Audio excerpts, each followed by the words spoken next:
पिछले 7 साल से प्रॉपर्टी मार्ट में वर्किंग हूँ और मैं बेसिकली जो डील करता हूँ वो एडा शहर में करता हूँ। यहाँ की जो अलॉटमेंट स्टार्ट हुई थी वो 2009 में हुई थी। 2009 में 2 सेक्टर अलॉट किए गए थे। सबसे पहला सेक्टर था सेक्टर 18 और दूसरा था सेक्टर 20। इन दोनों सेक्टरों में 300 मीटर, 500 मीटर, 1000 मीटर, 2000 मीटर और 4000 मीटर की साइज अलॉट की गई थी। उसके बाद सेक्टर 22D का अलॉटमेंट हुआ था। सेक्टर 22D के बाद आपका सेक्टर 16 और 17 का अलॉटमेंट हुआ है। 19 सेक्टर जो है आपका वो गौर यमुना सिटी के नाम से है, जिसमें करीब 250 एकड़ की टाउनशिप है इनके पास। और इन्होंने villa, flats, commercial office space, flats, nursing homes, schools, ये सारी चीज़ें बना रखी हैं, दे रखी हैं। ये सारी सुविधाएं ऑलरेडी यहाँ पे अवेलेबल हैं। इसके बाद हम बात कर लेते हैं यमुना एक्सप्रेस वे की नोएडा से दूरी की। तो अगर हम महामाया फ्लाईओवर से बात करें यमुना एक्सप्रेस वे एडा शहर की दूरी की, तो करीब 40-42 किलोमीटर की दूरी होती है। आपको बता दूं, ये जो येलो कलर आपको दिख रहा है, ये पूरा आपका रेजिडेंशियल एरिया है। इसके साथ साथ आपको बता दूं, सेक्टर 21 जो फिल्म सिटी के नाम से पूरा सेक्टर अलॉट किया गया है, करीब 1000 एकड़ में इसका एरिया है, जिसमें 280 एकड़ के एरिया में आपका कमर्शियल स्पेस दिया गया है। ये जो रेड दिख रहा है आपको, ये कमर्शियल स्पेस है, यानी कि 280 एकड़ में आपका मात्र कमर्शियल ही रहेगा। इसके बाद अगर हम बात करें इंडस्ट्रियल एरिया की, तो ये सारे सेक्टर आपके इंडस्ट्रियल एरिया हैं। ये जो आपको दिख रहे हैं सेक्टर 28, 29, 32, 33, ये 10, ये सारे सेक्टर इंडस्ट्रियल सेक्टर होते हैं। इसके बाद अगर हम बात करें अपना नोएडा इंटरनेशनल एयरपोर्ट की, तो नोएडा इंटरनेशनल एयरपोर्ट का जो एरिया है वो करीब 15,000 एकड़ के आसपास का है। 15,000 के एकड़ के एरिया में आपका ये एयरपोर्ट आता है, जो एशिया का सबसे बड़ा एयरपोर्ट है। और यहाँ से रेजिडेंशियल से एयरपोर्ट की दूरी करीब 15 से 18 किलोमीटर की दूरी होती है। अब हम बात कर लेते हैं रेट की और साइज की।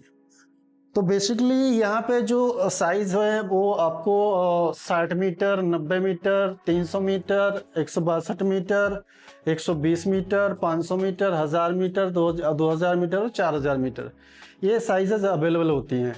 अब कौन से सेक्टर में कौन सी साइज अवेलेबल होती है, ये भी मैं आपको थोड़ा सा बता देता हूँ कि क्या साइज होती है और क्या प्राइस होती है। तो सेक्टर अगर हम 16-17 की बात करें, जो अभी 2021-22 में अलॉट किए गए थे, इनमें साइज होती है 120 मीटर, 162 मीटर और 200 मीटर की साइज है।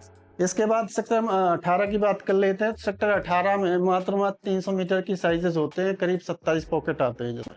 इसके बाद सेक्टर 20 की बात करें हम, तो सेक्टर 20 में 5 कैटेगरी की साइज होती है, 300, 500, 1000, 2000 और 4000। सेक्टर 22D में जो आपका साइज अलॉट किया गया था, 2016 की अलॉटमेंट थी ये, तो इसमें जो साइजेस होते हैं 120 मीटर और 162 मीटर, ये साइजेस आपको यमुना एक्सप्रेस वे पे मिलेंगी। हम बात कर लेते हैं प्राइस के बारे में। तो 60 मीटर के जो प्लॉट का जो प्राइस होता है वो करीब 70 लाख रुपए होता है, और 90 मीटर के जो प्लॉट का प्राइस होता है वो करीब 95 लाख के आसपास होता है। उसी प्रकार 120 मीटर में आ जाए तो हम 120 मीटर अगर 16-17 में जाते हैं तो 1 करोड़ 5 लाख 10 लाख का प्लॉट मिल जाता है।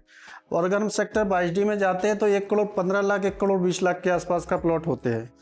इसके बाद अगर हम प्राइस की बात करें 300 मीटर की, तो 300 मीटर का जो प्लॉट होता है वो मोटा मान के चलिए 1 करोड़ 80 लाख से लेके करीब 2.5 करोड़ तक की डील होती है, जिसमें आपका लोकेशन रोड पे डिपेंड करता है कि क्या लोकेशन है, क्या पॉकेट है, कौन सा पॉकेट है, कौन सा सेक्टर है, उस हिसाब से आपको प्राइस मिलेगा। इसके बाद आते हैं 500 मीटर पे। 500 मीटर का जो प्राइस है वो मोटा मान के चलिए 340 से लेके 4.5 करोड़ तक का रेट्स होता है। वो भी डिपेंड करेगा लोकेशन पे और रोड पे। 1000 मीटर का मान के चले मोटा 6 करोड़ 6.5 करोड़ की डील हो जाती है। उसी प्रकार 2000 मीटर में अगर हम जाएंगे तो 14 करोड़ के आसपास की डील होती है। 4000 मीटर में जाएंगे तो 24,000 25,000 के आसपास का रेट होता है। ये प्राइजेस होती हैं। अब थोड़ा सा मैं आपको ये ब्रीफ कर दूं कि ये कमर्शियल ये जो ग्रीन एरिया दिखता है ये पूरा आपका पार्क है, ग्रीन एरिया रहेगा। ये जो रेड कलर का आपको जो सिंबल दिख रहा है, ये रेड कलर के जो सेक्टर दिख रहे हैं 14, 15, 15, ये सारे के सारे कमर्शियल सेक्टर हैं, जिसमें कमर्शियल हब बनेगा। जैसे बड़े बड़े मॉल्स होते हैं वो सारी चीज़ें यहाँ पे आएंगी। जैसे कि मैंने आपको बताया कि यमुना एक्सप्रेस वे की नोएडा से दूरी, यमुना एक्सप्रेस में कौन कौन से सेक्टर होते हैं, रेजिडेंशियल यमुना एक्सप्रेस वे में क्या क्या साइजेस होती हैं और उन साइजेस के क्या क्या प्राइजेस होते हैं। अगर कुछ भी समझ में नहीं आता तो आप मुझसे बात कर सकते हैं, मुझसे कांटेक्ट कर सकते हैं, मुझे पूछ सकते हैं कि कौन सी साइज़ कहाँ पे मिलेगी, क्या प्राइस होगा, क्या नहीं होगा। धन्यवाद।